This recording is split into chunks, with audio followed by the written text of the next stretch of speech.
Reka nongere nguhe ikaze rero weho tumaze iminsi tubana umunsi ku munsi, uyu munsi dutangiye gutya. Ibintu bikomeye ntibikorwa n'abantu bakomeye, ahubwo bikorwa n'abantu basanzwe biyemeje gukora ibintu bidasanzwe. Ni ukuvuga ngo ibintu bikomeye ntabwo bikorwa n'abantu bakomeye, ibintu bikomeye bikorwa n'abantu basanzwe rwose bari aho ngaho, ahubwo biyemeje gukora ibintu bidasanzwe.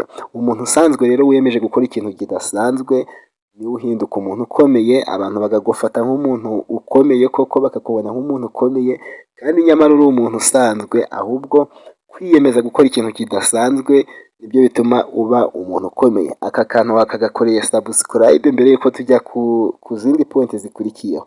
Ni ukuvuga ngo rero kuba uri umuntu udasanzwe bizanwa no kuba wakoze ikintu kidasanzwe kandi nyamara uri umuntu usanzwe, ibyo nibyo biguhindura umuntu ukomeye. Ubwenge buruta imbaraga, ariko imbaraga wongeyeho ubwenge bihinduka amateka. Ni ukuvuga ngo amateka rero ni iki? Ni imbaraga uteranyijeho ubwenge.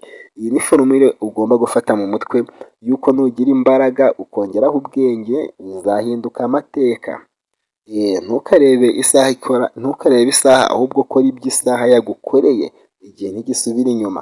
Akazi gakomeye uyu munsi ni uburuhukiro bw'ejo. Bibira uyu munsi wishimire ejo. Uretse kwishimira iby'uyu munsi, ahubwo bitega umunsi w'ejo. Ibyo wagezeho uyu munsi reka uzabyishimire ejo.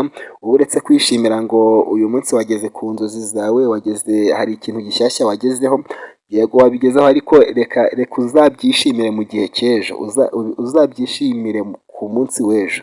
Ni ukuvuga ngo aya ni amagambo rero agenda gusubizamo imbaraga, ugenda wumva ukumva umerewe neza, agenda yongera gutera kwitekerezaho. Dukomeje kubana umunsi ku munsi.